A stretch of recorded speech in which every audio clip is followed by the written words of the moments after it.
Morning all. Um, I know you like me coming out here, so I've come out here on a very beautiful morning. We haven't had too many of those. So we've just said it's going to be sunny all day today, and it was sunny all day yesterday. So 2 sunny days in a row in February. That's pretty good, isn't it? So cheers to that anyway.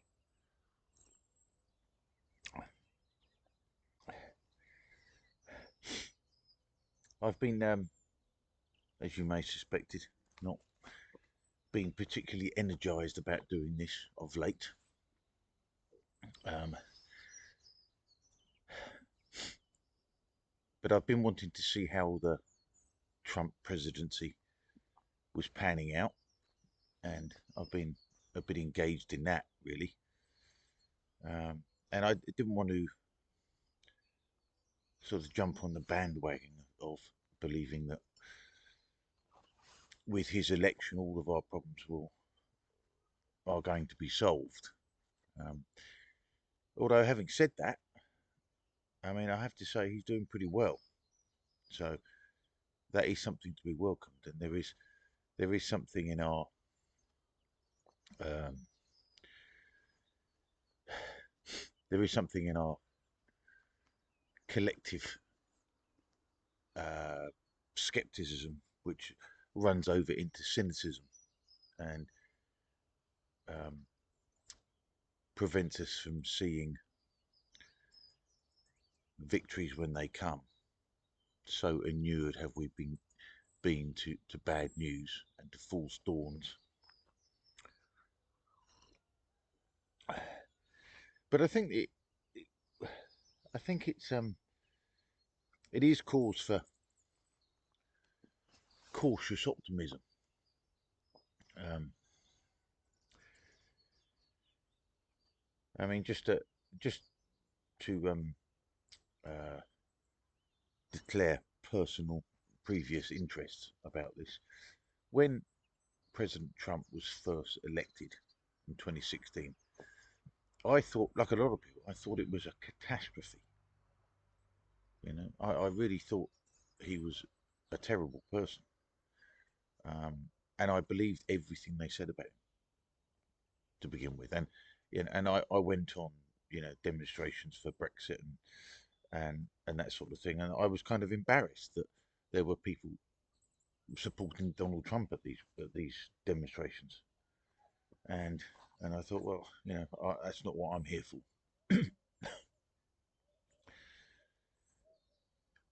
But like a lot of people, I've changed my mind, and I began to change my mind during his presidency, towards the end of his presidency, and um, and of course that was only I further made the journey during his time that he was out of office, and of course by his by the summer of last year, or even the spring of last year, I was fully on board with him. So you know, I am somewhat embarrassed by my um, uh, previous opinions of him. Um, I mean, he's not the first person that I've had my mind changed about. This happens all the time now. Tommy Robinson is an example. Um, Marine Le Pen in France. All these people we thought were nasty, horrible, racist, fascists, so turned out to be nothing of the kind.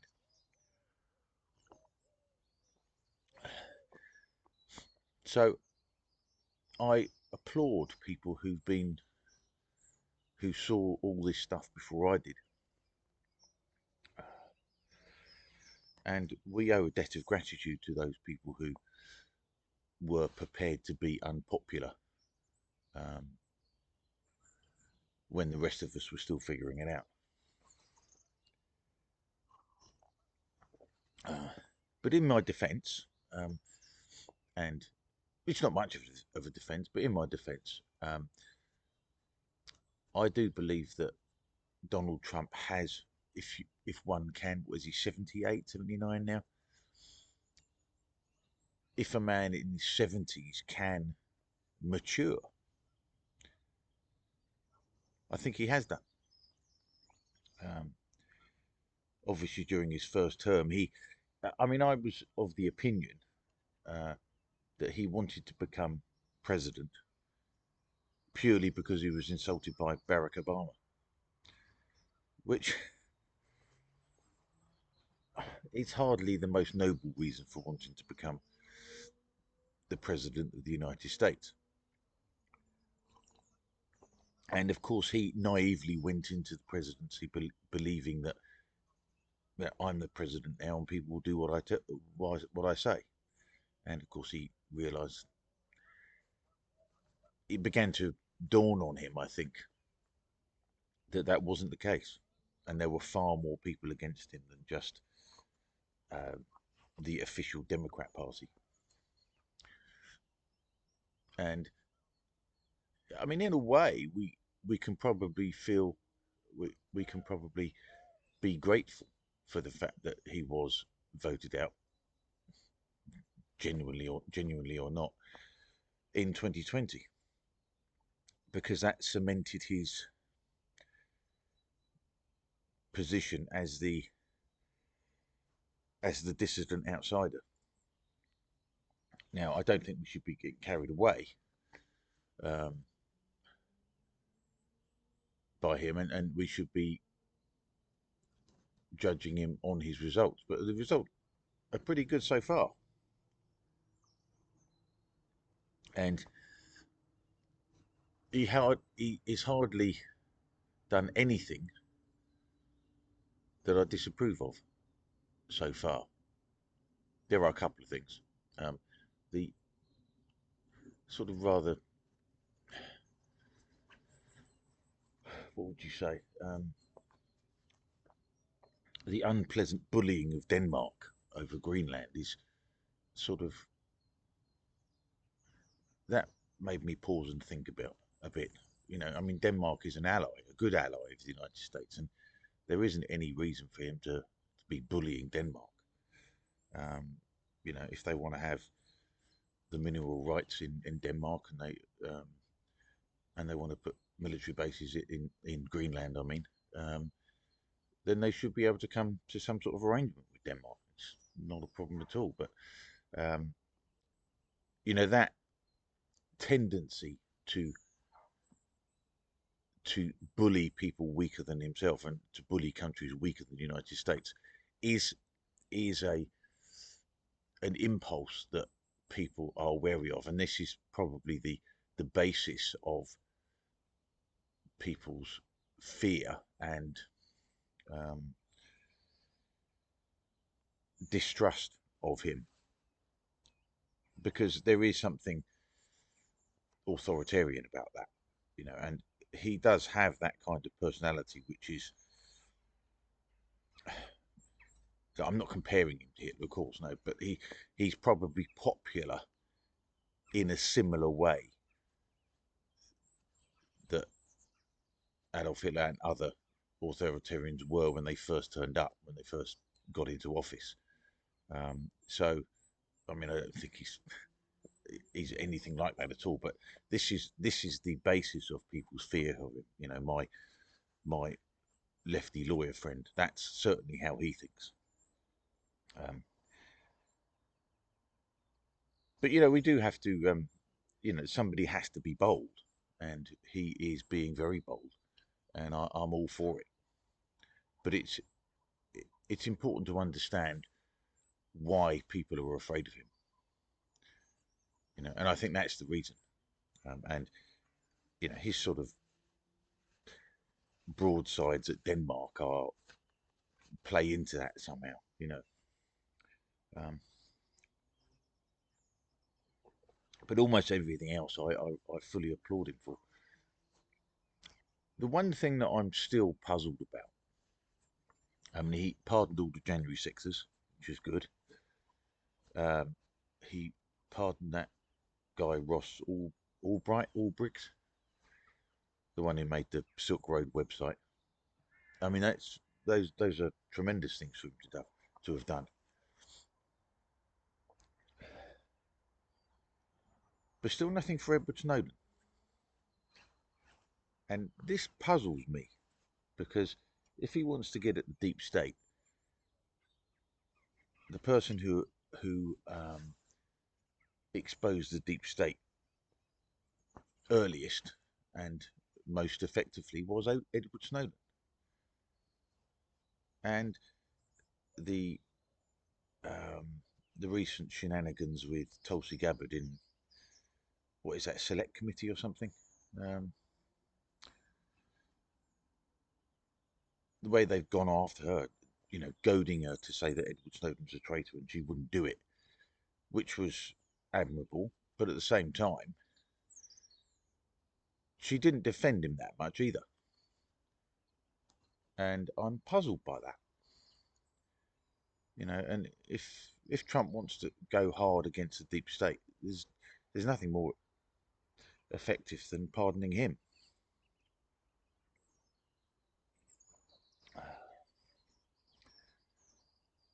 So I'm hoping that he will do that. Maybe he's just waiting for the right time to do it. But you think, considering what else he's done in the first week or two, this would be the ideal time to do it before anything gets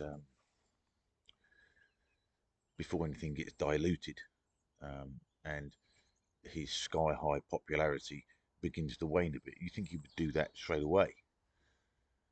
So I am puzzled by that, and it makes me slightly nervous that the reason he hasn't pardoned him is because of some desire to keep the intelligence community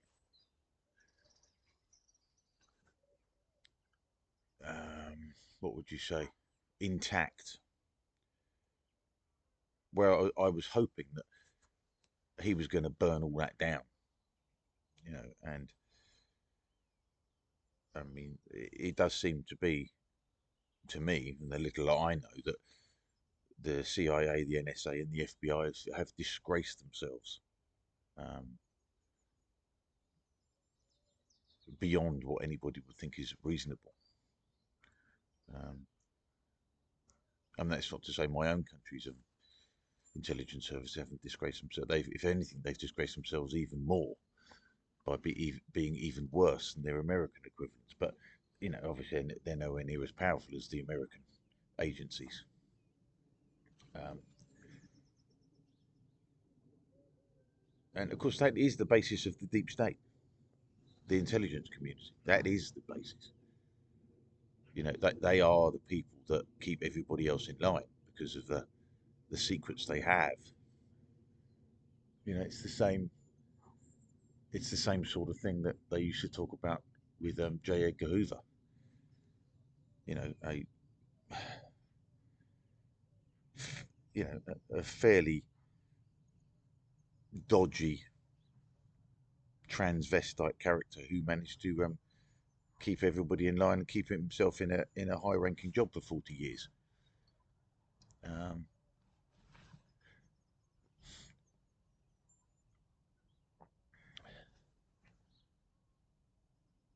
so, I mean, I do think that those agencies are beyond the pale now. I personally don't think that there's um, any redeeming them. You know, um, but I understand that America has to have intelligence agencies, but they are so disgraced that I don't think they should be those ones.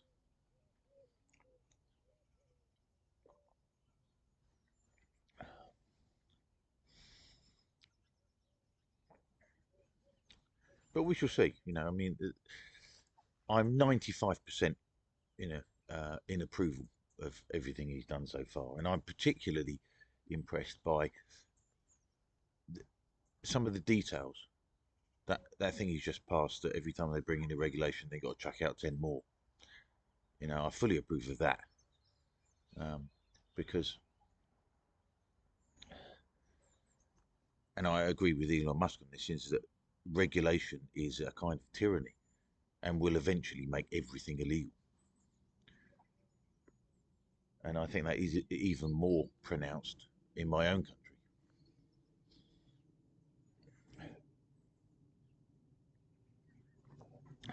It's lovely to be out here, though. It's lovely to see the sun.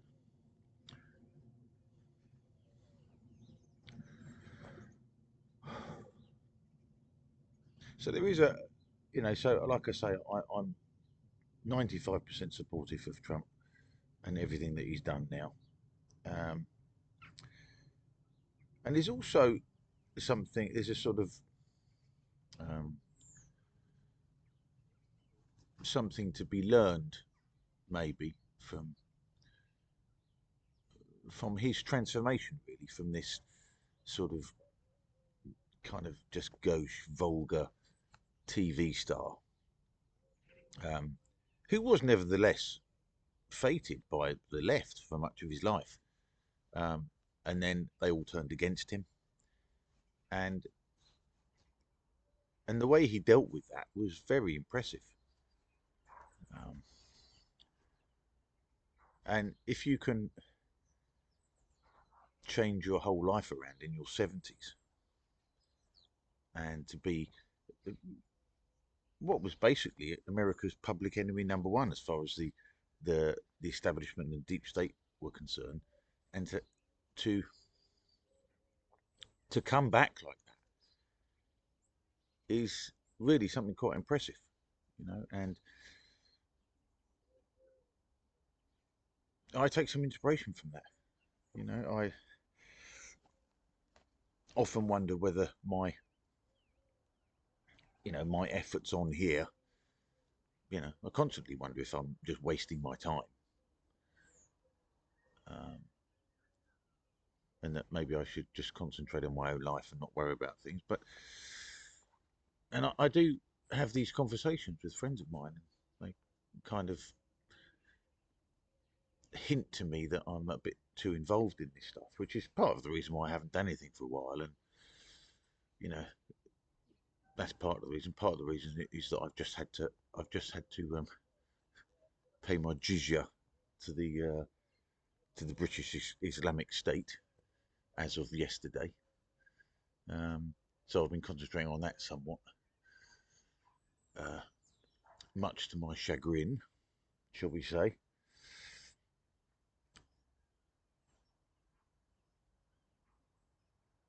But I will keep doing this, and the reason there are a few reasons why I keep doing this.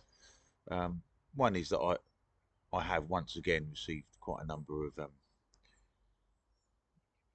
very encouraging messages from my subscribers, which is heartening to me. But also because you don't have it's not up to you, and it's not up to me to decide what impact my efforts have. And we should all do something. Um, so many of our problems are the fact that nobody wants to get involved at all. Oh, politics is boring. I'm not interested in politics.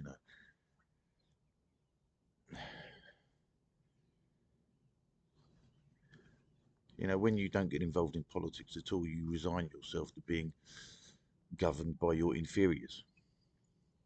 And that's where we are now. It really is lovely to be out here. What a lovely, lovely day.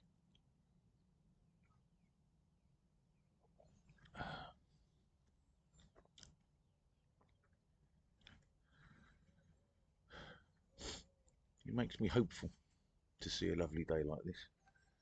Not a single chemtrail anywhere. So, in fact, there is a contrail up there that is disappearing, as I always used to.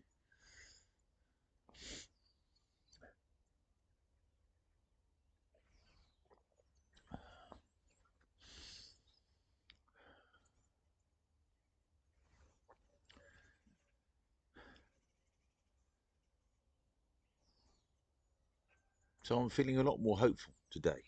I mean, I think one of the well, annoyance is understating it somewhere, somewhat. But the annoying thing is that it does look as if my own country is going to be one of the last holdouts for this leftist, woke, net zero, everything is racist bullshit. You know, we're going to have to endure this for another 4 years by the sounds of it. Um, but I mean, this government is so awful. It's so awful. It may not even last that long. I mean, let's hope it doesn't. Um, and you know, Reformer now polling higher than both the Tories and Labour, and I can only see that increasing. I mean, I know that Farage is a bit milk toast in a way. I mean, I don't know why he is. I don't. I mean, he could be our Trump. He really could, but something is holding him back, and I'm not really quite sure what that is. And it might be because the chairman of the Reform Party is a Muslim. You know, I don't really want to believe that. Certainly, Zia Youssef sounds like a good bloke. I genuinely want to believe that he's a genuinely good bloke and that he believes what he says. Um, but you know, there is always that doubt in my mind. But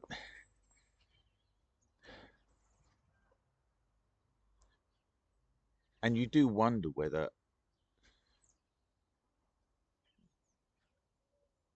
why he didn't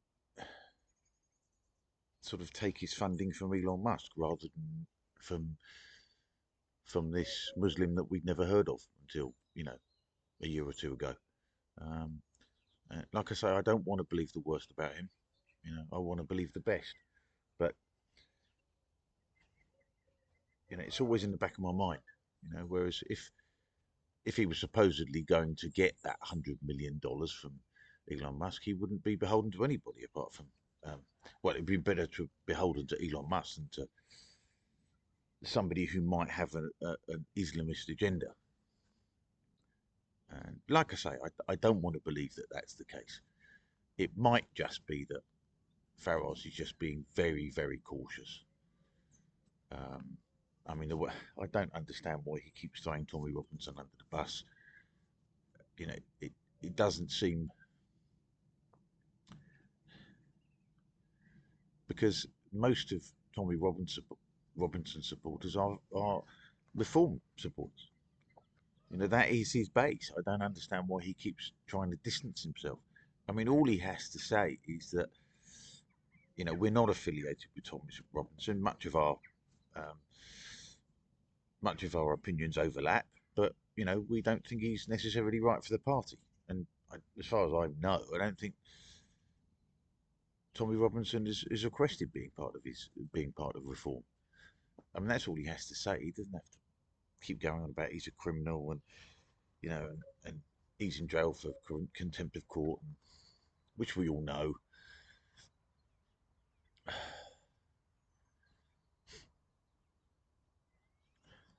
So,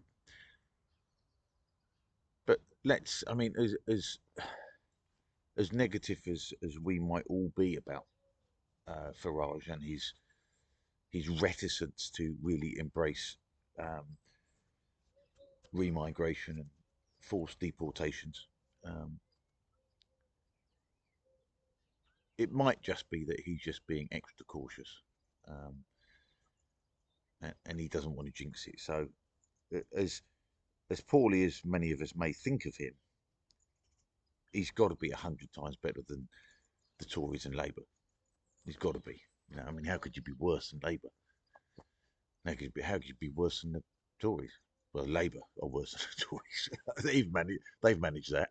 They always manage to be that.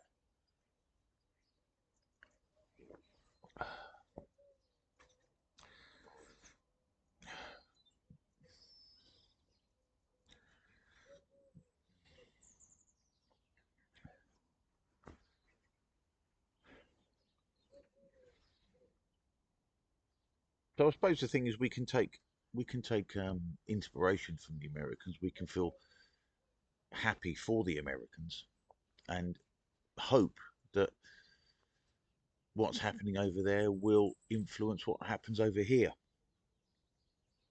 Um, there are always people who are going to tell us that Trump's just he's just the acceptable um, he's the acceptable opposition, and they've just the deep state have just retreated for a while, and they're just biding their time. And I mean, sure, that might be the case. That might be, but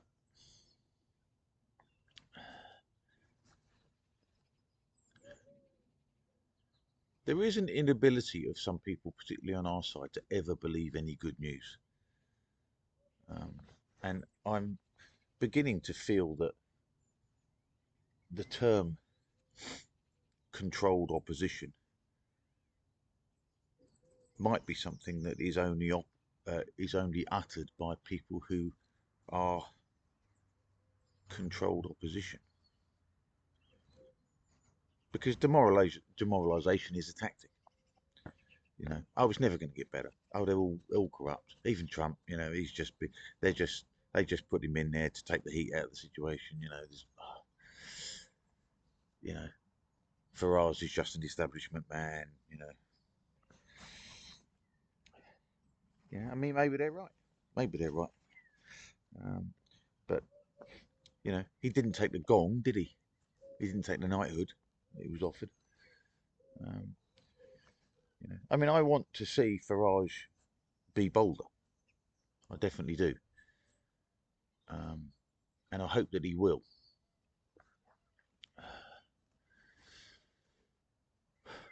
And it's puzzling that more he's not bolder. It is puzzling because the crown is there for the taking.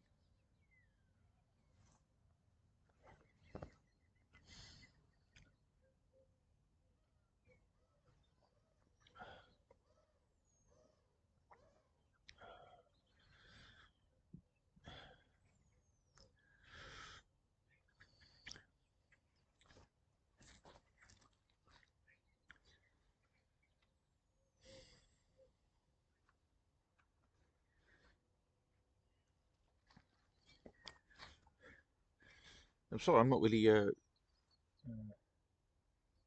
being very, very eloquent this morning, but just look at the view. It's beautiful. And that's got to cheer you up, isn't it?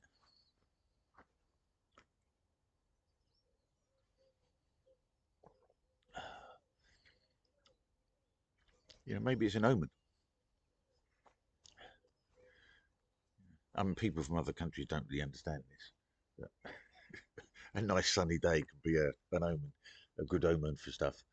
You know, you know, lots of people in America, it's just normal sunny day.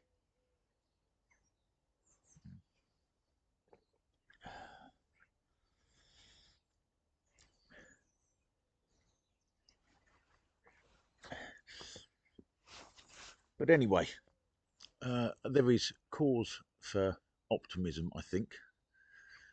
As always, we can't be complacent. Um,